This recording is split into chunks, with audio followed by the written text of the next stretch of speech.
Welcome to another episode of Sean's Take on Asia, where we touch on the latest news on digital asset development and policy updates. I am absolutely honored to have my guest, Salman from Plume, who will be sharing a little bit about his background, his regulatory stint at both the CFTC and the SEC, and now jumping head on into the decentralized Web3 world, as well as some of the amazing things that they are doing at the project. I won't steal Salman's thunder. Maybe I can ask you to say hello and also give a little bit of background in terms of kind of the journey that you've gone through and really what attracted you to join and now a Web3 project as the lead general counsel. Yeah, thanks, Sean. Thanks for having me on. Yeah, so I've been a regulator and in the private sector on and off throughout my career, and I kind of developed my approach to understanding markets while I was at the CFTC after the financial crisis. And Mm-hmm. actually, I started off as a market surveillance economist, where I was responsible for spotting fraud and manipulation in the oil markets. That was actually my initial focus. Irregularities. Right. Yeah, exactly. And then, so after Dodd-Frank, the CFTC got jurisdiction over the over-the-counter derivatives markets, which, as you know, was at the epicenter of the financial crisis and had been largely not regulated as a market. There was some, prudential regulation at the bank regulator level, but not at the market regulator level. I won't go into the details, but what it did for me being involved in creating a new regulatory market architecture for this derivatives markets is it gave me a view of regulation that was very much dynamic in that I think, the stereotype of a regulator is they come in and they just assume that, the regulations that they were given came with a loud booming voice and was handed to them on top of a mountain. Being involved in, 40 plus different rulemakings that came out of Dodd-Frank gave me a view of regulation that was one of dynamism. That Mm-hmm. you're acting in response to new facts on the ground, and you're trying to develop a market architecture that is going to protect investors, protect consumers, ensure market integrity, provide transparency, ensure systemic stability. And what we were doing is we were responding to those outcomes by coming up with rules that we thought would, channel incentives in the right directions. And so that was really my foundational experience in, developing or thinking about market architecture, market structure. And then I spent, almost 8 years at a company called IHS Markit, as a regulatory advisor, and then toward the end of my stint there, initially as a regulatory advisor to our blockchain initiatives, but then later wearing many different hats and eventually being named co-head and then later head of our blockchain initiatives, was leveraging this blockchain technology to drive operational efficiency in the asset classes where we had a strong foothold. OTC derivatives was one of them. Another one Mm-hmm. was leveraged loans, and so leveraged loans. The payment ledger is separate from the asset ledger, and so those Right. are reconciled manually. Settlement times, takes 15 days. So we thought it was a great use case for, the blockchain off the shelf, settlement technology, which is, blockchain Right. technology. I mean, that's fundamentally what it was designed to do, right? And I think That's right. just a quick comment there. I mean, you talk about the Dow Frank, obviously coming out of the financial crisis. I mean, coincidentally, as many knows, the Bitcoin white paper was really partially as a result of a lot of the financial crises that we have gone through over the past few decades, but especially 2008. So a lot of these really coincide in terms of the mentality, the thinking, and then also now, of course, the innovation. So that's really interesting in that you've gone through that whole Yeah. process and leads you now into looking at blockchain. Yeah. So when I was at Uniswap, for almost 2 years, and Right. when they asked me to put together an announcement, I kind of weave those two events together, which came out of the Hmm. crisis. One was financial reform, at the public level, and then the other, at the entrepreneurial or the private level, was blockchain. Mm. Both were trying to make the system, more safer, and more transparent. And so, I like to think that in my different roles in the crypto space, I've been trying to bring those two, threads together, weave them together. toward what I Right. think is a common purpose, or could be a common purpose. Mhm. So so you've gone CFTC, you've done a lot of the kind of the private sector. Of course, you also mentioned Uniswap. I know you also had a stint at the SEC. So was that in a similar capacity, or was really the time when the SEC was starting to look at crypto and blockchain, and what culminated from a lot of those incredible kind of innovative work that the agencies were doing towards, quite frankly, what a lot of folks in the industry would have been saying, for until the current administration, the SEC seemed to be kind of fairly big blockers in terms of this direction. How did you see that evolve? Yeah. So while I was at Uniswap, I Mm, had a friend at the SEC reach out and say, "Hey, look, we're eventually going to have to think about how to regulate this space. Particularly around DeFi. Would you be interested in coming in and contributing?" And I told my wife how much I'd be making, and nevertheless, I was able to convince her that a return to public service in this case was worth it. I thought I could make a unique contribution, just given my role previously as a regulator, and then my work in both FinTech and in blockchain related jobs. So yeah, I went in, and the thing, the SEC is like a giant ship. It's really hard to make anything move, mm, particularly when you're nowhere near the driver's seat. But I think the the SEC becoming a blocker really was the confluence of, I think, a lot of things driven by headlines, more mm, so than I think the SEC's capacity to seriously engage with this technology. There's also been, traditionally the SEC, when it, finds new areas where it thinks that its regulations might be appropriate, it will use enforcement action as a way of claiming jurisdiction and then leveraging a regulated outcome with maximum leverage that comes from enforcement action. mm. And I think some things may have happened in the headlines that maybe caused that plan to go maybe a little too far. That's my personal view, not anything, Right. no inside information in that observation. But I think there's been a course correction at the SEC, and now they're grappling with the very hard challenges that come from accommodating a new technology that shows a lot of promise, but also threatens a lot of business models. So my time at IHS Markit, I saw how, for example, the largest institutions, particularly on the sell side, saw the technology as a potential threat. It drove a lot of Hmm. operational efficiency and cost reduction for them, but it changed the nature of markets in a way that the need for expensive, manual process-driven intermediation might become, less of an advantage. That's that's kind of how I ended up, Cool. in this role, and how the SEC There, the SEC experience contributed.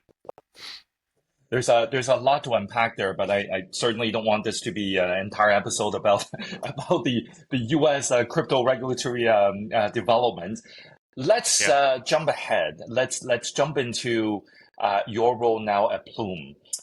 Obviously, with someone with your unique background, both in the public and private sector, with your regulatory regulator Yep. kind of experience, what are you seeing in Plume that really entice you to join them now as a lead general counsel, and also what is the project really aiming to accomplish now that Yeah. the I mean, just last week, right, the Genius Act got passed. Obviously, the Clarity Act is in progress right now. There's a lot of momentum towards making digital assets and crypto assets and tokenizations and all of these wonderful things that obviously us in the industry have been focusing on for a number of years. But now it seems like there's beginning to have more regulatory clarity to really push this forward. So was that so how was it coming together in terms of you joining Plume, and maybe you can also describe a little bit about the thesis at Plume and what you guys are trying to strive at. Yeah. So I've been fortunate in that every role I've had in my career, I really believed in the mission, whether I was a Mm, regulator or in the private sector. And when I look at kind of where the markets are evolving, what direction they're evolving, I kind of think of two dimensions. There's open versus closed. So open, Right. blockchains, public blockchains versus closed blockchains, and I've worked, in projects involving both. And then the second dimension I was thinking about is top down or bottom up. Is Right. the ecosystem gonna grow from the top down, or is it gonna grow from the bottom up? And Mhm. Plume aligned with my views perfectly in that it's a project that's very much focused on encouraging the migration of capital markets on chain on an open blockchain, Right. and Mm. then focusing its development efforts from a bottom up perspective. So, trying to create the kinds of products that existing users of crypto technology would be interested in. So you'll see in our Mhm. ecosystem, we're very much focused on yield bearing assets because the cost of capital for, on chain is actually competitive with some of the higher yielding RWA assets that we've put into our ecosystem. Which if somebody wants to take the risk, they can also add some leverage to that yield and get even larger returns.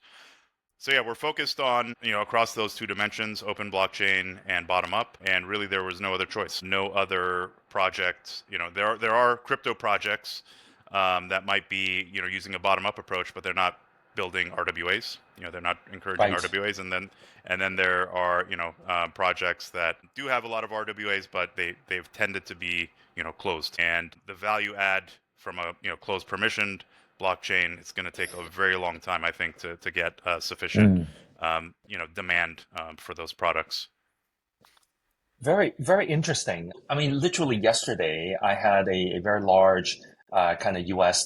Bank that came to visit me in the office here, and we were obviously talking a lot about tokenized assets, RWAs, and then also kind of debating between operating in an open environment versus a permission private environment.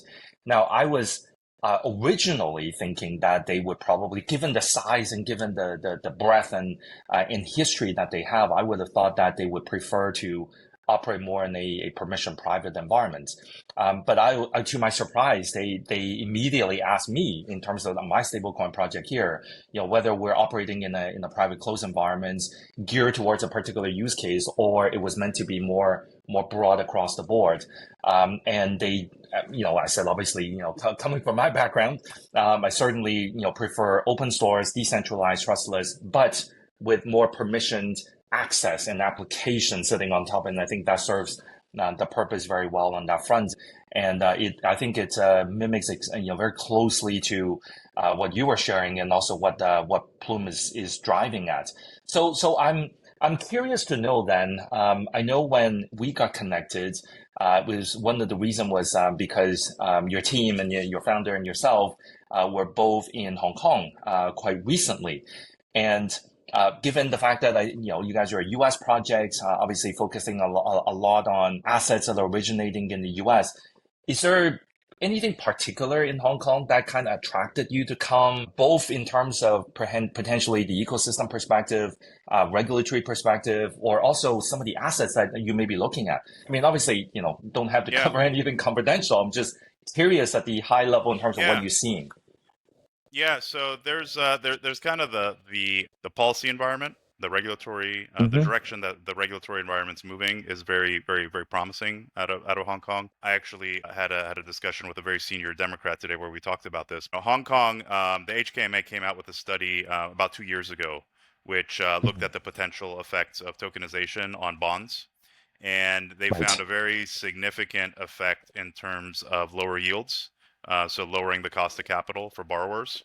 Hmm. They also found better liquidity through, most importantly, fractionalization, and potentially enhancing that would be potentially global distribution. And the combination of those two features led them to not just create a favorable regulatory environment for tokenization, but also they're actively subsidizing, Web3 projects that build infrastructure in the space, as well as issuers that might want to issue debt on chain. And then with, additional subsidies for green bonds, which, have further social benefit. Hmm. So this looking, very empirically at the benefits of tokenization and then coming up with, a regulatory regime to try to support it, I think, makes Hong Kong a very attractive place.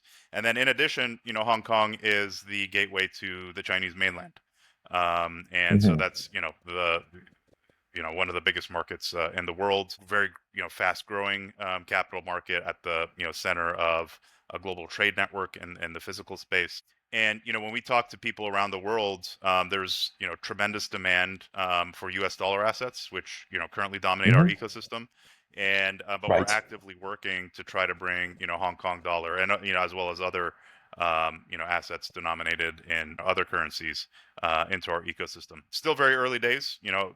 Among other Hmm. things, regulated Hong Kong dollar stablecoins. Perhaps maybe we could work together on that. Hmm. We'd like to see, global, robust capital markets, which will drive the cost of capital for entrepreneurs everywhere, and help drive, a prosperity for everybody. U.S., China, Hong Kong. This is not a zero-sum game. That's our Right. view, at least. Right. Yeah. Yeah. No, I totally agree. I mean, the the uh, while there are geopolitical tensions, and I mean, quite frankly, I would say there's been geopolitical tensions everywhere for a long time. It's not just now. We might hear Right. more about it because of the mass media and the social media and everything else covering it 24/7, in every corner in the world on, Yeah. at the palm of your hand, right? But in reality, it's been around for a very, very long time. So putting Right. that aside, the economic benefits and also the innovation that now this whole industry is bringing really make accessibility and also openness a lot more viable than ever before, right? One of the reason why I'm setting up this company here to focus on stablecoin, not only because we kind of have a sense of where the government is traversing towards in terms of digital assets and digital currencies, but more importantly, as you rightfully talked about, Hong Kong is a gateway to China. So that gateway then have two very main usage, right? One usage is how do you facilitate cross-border trade? And as we know now, most of the world have China now as the number one trading partner. So there's a lot of capital flow and settlements that are coming in and out, and most of that is settling here in Hong Kong. So that naturally gives it a very unique place from an international financial center perspective. And then, of course, there is the assets that are in mainland China that may not necessarily be relatively easy to get access to from a foreign capital perspective. So through potentially tokenizations and some of the new rules that are being put in place, especially towards what you were sharing before, that actually makes it more accessible in a place like Hong Kong. And then if you have an on-chain currency to then essentially settle against those assets, then all of a sudden now you are bringing that openness and visibility across these assets in much cleaner and much more open and transparent way. So is there any particular plan that you guys are maybe looking at, finding ecosystem partners, maybe even setting up a team here in Asia, Yeah. whether it's in So Hong we Kong, other are places? What we are you are looking at? yeah. So we're looking for commercial real estate. We're pretty far Mm, along in that search. A legal entity as well. So we'll right, be launching a legal entity. We put in. I mean, I say this almost every day, but we had another request for documentation. We just put it in this morning. It was the last. I think it's the last one. But we look to launch in Hong Kong by the end of the year with a legal entity.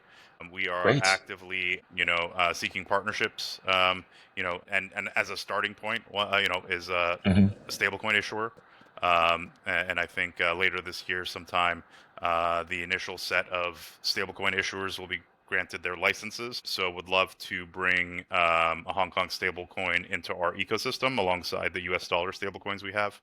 And then, yeah, we're looking to my colleague Shuki is doing a roadshow right now in across China right now, And so she is, and another colleague, Walter Wong, are meeting with potential issuers, potential banks, asset managers to try to tokenize assets and put them into the Plume ecosystem. And so we are actively, seeking those partnerships, and also meeting with the regulators and different policymakers, particularly in Hong Kong. So yeah, it's very exciting. And actually, I would say a lot of the conversations are very similar as in the US. The opportunities there, the global distribution network is there. And at the company level, everybody wants access to more investors, and at the national level, everybody wants more access, greater access to investors, and capital markets technology that can be loaded on your phone anywhere in the world is a pretty powerful innovation to help that outcome. For sure, for sure. Salman, I know there's so much to unpack from what you have shared, both in terms of your background, your journey, into the space that you're in now, and also obviously a lot of the cross-jurisdictional, things that we can talk about. So I'm sure we can find another time to cover, the next phases of not only your career but also in terms of what Plume is doing. So I look forward to that. But with that, we'll end this particular episode. And I look forward to having you on another episode in the near future. And certainly next time, if you do come to Hong Kong again, let's definitely meet together. There's a lot of things to talk about. And I'm sure in kind of 5-6 months time, much would have been evolved from that point on as well. Maybe I'll leave you with one thing to think about. I'm part of an industry group here in Hong Kong called the Web3 Harbor, along with also my affiliation with the Crypto Counsel for Innovation, which is Washington, D.C. based. So with the Web3 Harbor, we actually released a Hong Kong Web3 blueprint that covered everything from talent development to liquidity to tokenization to cross-border payment settlements and everything that the industry as well as our government needs to work towards. And in that, we talk a lot about bringing foreign expertise as well as capabilities, working closely with the Hong Kong ecosystem to really drive forward these not only test cases but practical use cases in terms of where things are. So I'm sure we can find time to talk about that as well, and we can identify an area that we can both find interest in and that will be beneficial for the broader economy. That'd be fantastic, and I do plan on being in Hong Kong. I think in October next time. Maybe we'll see you in a couple of months. Yep, yeah. Will do. Wonderful. All right, Salman, Thank you so much.